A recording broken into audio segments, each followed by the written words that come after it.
ಈಗ ಸುದ್ದಿಗಳನ್ನು ವಿವರವಾಗಿ ನೋಡ್ತಾ ಹೋಗೋಣ. ರಾಜ್ಯ ಸರ್ಕಾರ ನಾಳೆ 1000 ದಿನಗಳ ಸಂಭ್ರಮಕ್ಕೆ ಸಜ್ಜಾಗಿದೆ. ಹಾವೇರಿಯಲ್ಲಿ ಅದ್ದೂರಿ ಕಾರ್ಯಕ್ರಮವನ್ನು ಆಯೋಜಿಸಲಾಗಿದೆ. ಆದರೆ ಕುರ್ಚಿ ಕದನ ಅನ್ನೋದು ರಾಜ್ಯ ಸರ್ಕಾರಕ್ಕೆ ನುಂಗಲಾರದ ತುತ್ತಾಗಿ ಪರಿಣಮಿಸಿದೆ. ಸಿಎಂ ಡಿಸಿಎಂ ಇಬ್ಬರು ಒಂದೇ ವೇದಿಕೆಯಲ್ಲಿದ್ದರೂ ಕೂಡ ಇವತ್ತು ಮಾತಾಡದೇ ಮೌನವಾಗಿದ್ದರು. ಇನ್ನೊಂದು ಕಡೆ ಡಿಕೆ ಶಿವಕುಮಾರ್ ಅಜ್ಜಯ್ಯನ ಸನ್ನಿಧಿಯಲ್ಲಿ ಶ್ರಮಕ್ಕೆ ಪ್ರತಿಫಲ ಸಿಗುವ ಮಾತನಾಡಿದ್ದಾರೆ. ಇದೆಲ್ಲದರ ಮಧ್ಯೆ ಕುರ್ಚಿ ಕದನ ಈಗ ಶುರುವಾಗಿದೆ ಅಂತಿರುವ ಬಿಜೆಪಿಯವರು ಗೋವಾದಲ್ಲಿ ರೆಸಾರ್ಟ್ಗಳು ಕೂಡ ಬುಕ್ ಆಗಿವೆ ಅಂತ ಬಾಂಬ್ ಸಿಡಿಸಿದ್ದಾರೆ. ನಾನು ಯಾವತ್ತೂ I live on hope, I live on confidence. ಮುಂದೆ ಏನಾಗ್ತದೆ ಅನ್ನೋದನ್ನ ನಾನೀಗ ಚರ್ಚೆ ಮಾಡೋಕೆ ಹೋಗುದಿಲ್ಲ. ಮನುಷ್ಯನಿಗೆ ನಂಬಿಕೆ ಕೂಡ ಬಹಳ ಅಷ್ಟೇ ಮುಖ್ಯ. ರಾಜ್ಯ ಕಾಂಗ್ರೆಸ್ ಸರ್ಕಾರ ಬರೋಬ್ಬರಿ 1000 ದಿನಗಳನ್ನ ಪೂರೈಸಿದೆ. ಸಂಭ್ರಮಾಚರಣೆಗೂ ವೇದಿಕೆ ಸಜ್ಜಾಗ್ತಿದೆ. ಸಂಭ್ರಮದಲ್ಲಿರಬೇಕಾದ ದಿನಗಳಲ್ಲೇ ಸಿಎಂ ಡಿಸಿಎಂ ನಡುವಿನ ಕುರ್ಚಿ ಕಚ್ಚಾಟ ಇನ್ನೊಂದು ಮಜಲು ಪಡೆದಿದೆ. ಡಿಕೆ ಶಿವಕುಮಾರ್ ದೆಹಲಿಗೆ ಹೋಗಿ ಬಂದ ಮೇಲಿನ ವರಸೆಯೇ ಬದಲಾಗಿ ಬಿಟ್ಟಿದೆ. ಸೀಟು ಹಂಚಿಕೆ ವಿಚಾರವಾಗಿ ಎರಡೂ ಬಣಗಳ ಪರಸ್ಪರ ಹೇಳಿಕೆಗಳ ನಡುವೆಯೇ ಸಿಎಂ ಹಾಗೂ ಡಿಸಿಎಂ ಸರ್ಕಾರದ ಕಾರ್ಯಕ್ರಮದಲ್ಲಿ ವೇದಿಕೆ ಹಂಚಿಕೊಂಡಿದ್ದರು. ಬೆಂಗಳೂರಿನಲ್ಲಿ ನಡೆದ ಅಂತಾರಾಷ್ಟ್ರೀಯ ಅಣೆಕಟ್ಟು ಸುರಕ್ಷತಾ ಸಮ್ಮೇಳನದ ವೇದಿಕೆಯಲ್ಲಿ ಜೊತೆಯಾಗಿದ್ದರು. ಒಬ್ಬರ ಮುಖ ಒಬ್ಬರು ನೋಡಲಿಲ್ಲ, ಕೈ ಹಿಡಿದು ಮಾತನಾಡಿಸಲಿಲ್ಲ. ಒಂದೇ ವೇದಿಕೆಯಲ್ಲೇ ಇದ್ದರೂ ಮಾತಿಲ್ಲ, ಕಥೆಯಿಲ್ಲ ಎಂಬಂತೆ ಇಬ್ಬರೂ ಕುಳಿತು ಎದ್ದು ಬಂದಿದ್ದಾರೆ.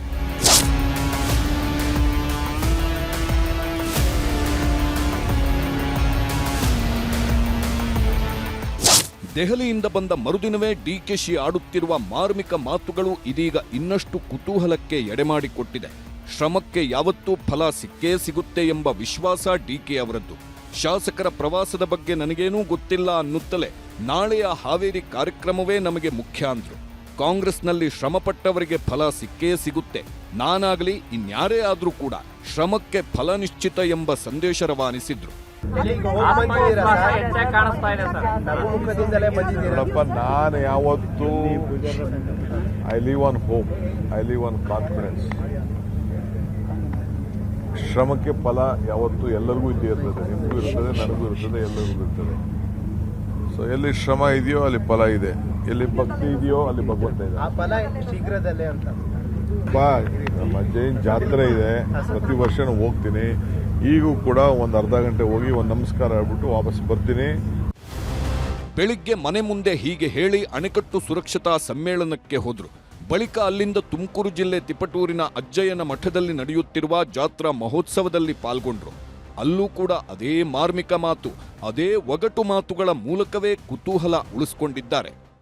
ನನಗೂ ಅಜ್ಜಯ್ಯನಿಗೂ ಇರುವಂತ ಸಂಬಂಧ, ನಂಬಿಕೆ ನೀವೆಲ್ಲ ಗೊತ್ತಿದೆ. ಕೆಲವರಿಗೆ ನಂಬಿಕೆ, ಮರಕ್ಕೆ ಬೇರು ಎಷ್ಟು ಮುಖ್ಯನೋ ಮನುಷ್ಯನಿಗೆ ನಂಬಿಕೆ ಕೂಡ ಬಹಳ ಅಷ್ಟೇ ಮುಖ್ಯ. ಹೈಕಮಾಂಡ್ ಕಟ್ಟಪ್ಪಣೆ ಮಧ್ಯೆಯೇ ಮಾತಿಗೆ ಮಾತು. ಸಿಎಂ ಡಿಸಿಎಂ ಆಪ್ತರ ಬ್ಯಾಟಿಂಗ್, ನಾಯಕರ ಗೂಗ್ಲಿ. ಹೈಕಮಾಂಡ್ ಕಟ್ಟಪ್ಪಣೆ ಬಳಿಕವೂ ಡಿಕೆ ಸಿದ್ದು ಆಪ್ತರಿಂದ ವೈಯಕ್ತಿಕ ಹೇಳಿಕೆಗಳು ಪದೇ ಪದೇ ಕೇಳುತ್ತಲೇ ಇವೆ. ಸಿದ್ದರಾಮಯ್ಯನವರ ಪರ ಮಗ ಯತೀಂದ್ರ ಮಾತಾಡಿದ್ರು. ಡಿಕೆ ಶಿವಕುಮಾರ್ ಪರ ಶಿವಗಂಗಾ ಬಸವರಾಜು, ಇಕ್ಬಾಲ್ ಹುಸೇನ್, ಎಚ್.ಸಿ. ಬಾಲಕೃಷ್ಣ, ಬಳಿಕ ಇದೀಗ ಚನ್ನರಾಜ ಹಟ್ಟಿಹೊಳಿ ಮಾತನಾಡಿದ್ದಾರೆ. ಶುಭ ಸುದ್ದಿ ಬಂದಿದೆ, ಡಿಕೆಶಿ ಸಿಎಂ ಆಗ್ತಾರೆ ಎಂದಿದ್ದ ಎಂಎಲ್ಸಿ ಚನ್ನರಾಜ ಹಟ್ಟಿಹೊಳಿಗೆ ಹಿರಿಯ ಸಚಿವ ಡಾಕ್ಟರ್ ಜಿ ಪರಮೇಶ್ವರ್ ಎಚ್ಚರಿಕೆ ಕೊಟ್ಟಿದ್ದಾರೆ. ಡಿಕೆ ಆಪ್ತರ ಹೇಳಿಕೆಗಳಿಂದ ಪಕ್ಷದ ಮೇಲೆ ಆಗುವ ಡ್ಯಾಮೇಜ್ ಪರಿಣಾಮಗಳ ಬಗ್ಗೆ ಹೈಕಮಾಂಡ್ಗೆ ದೂರು ನೀಡಲು ಮುಂದಾಗಿದ್ದಾರೆ ಡಾಕ್ಟರ್ ಜಿ ಪರಮೇಶ್ವರ್.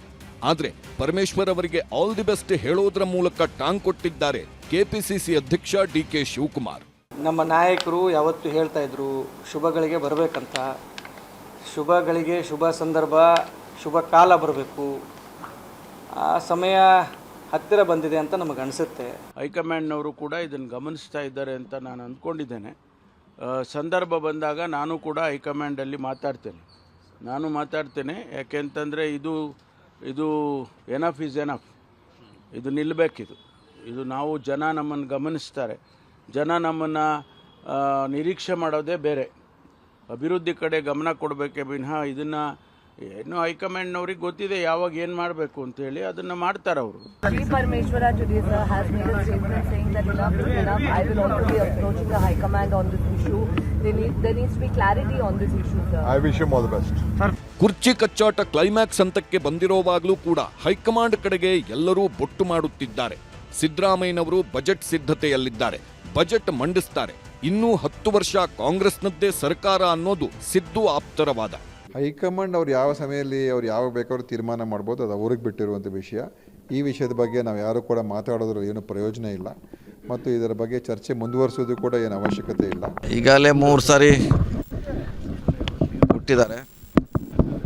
ಸೊ ಇದನ್ನು ನಿರೀಕ್ಷೆ ಮಾಡಿದ್ರೆ ಒಳ್ಳೇದು ಕೊಡುತ್ತಾ ಆಶೆಯನ್ನು ವ್ಯಕ್ತ ಮಾಡ್ತೀನಿ. ನೋಡೋಣ, ವೇಟ್ ಮಾಡೋಣ. 6 ತಾರೀಕು ಬಜೆಟ್ ಮಂಡನೆ ಮಾಡ್ತಾರೆ CM ಅವರು.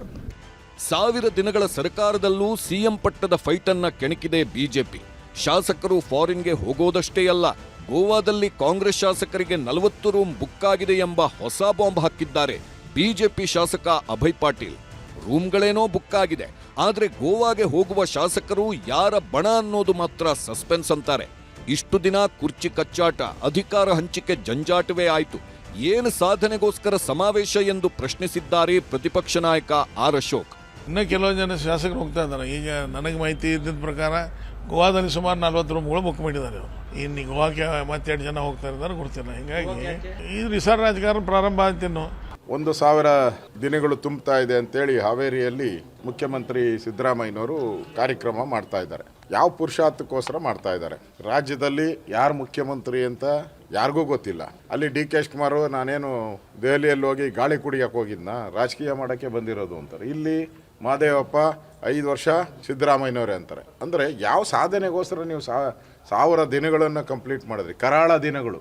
ಈ ಎಲ್ಲ ಬೆಳವಣಿಗೆಗಳ ಮಧ್ಯೆಯೇ ದೆಹಲಿಗೆ ಹೋಗಿದ್ದಾರೆ ಸಿಎಂ ಆಪ್ತ ಸಚಿವ KJ ಜಾರ್ಜ್. ಕೇರಳ ಚುನಾವಣಾ ವೀಕ್ಷಕರಾಗಿರುವ ಜಾರ್ಜ್ ಚುನಾವಣಾ ಕೆಲಸದ ಮೇಲೆ ಹೋಗಿದ್ದಾರೆ ಅನ್ನೋದು ಅಧಿಕೃತವಾಗಿ ಕಾಂಗ್ರೆಸ್ನಲ್ಲಿ ಕೇಳಿಬರುತ್ತಿರುವ ಮಾತು. ಆದರೂ DCM DKಶಿ ದೆಹಲಿ ಯಾತ್ರೆ ಮುಗಿಸಿ ಬಂದ ಕೂಡಲೇ ಜಾರ್ಜ್ ದೆಹಲಿಗೆ ಹೋಗಿರೋದು ಕುತೂಹಲ ಮೂಡಿಸಿದೆ. Bureau report, news 18.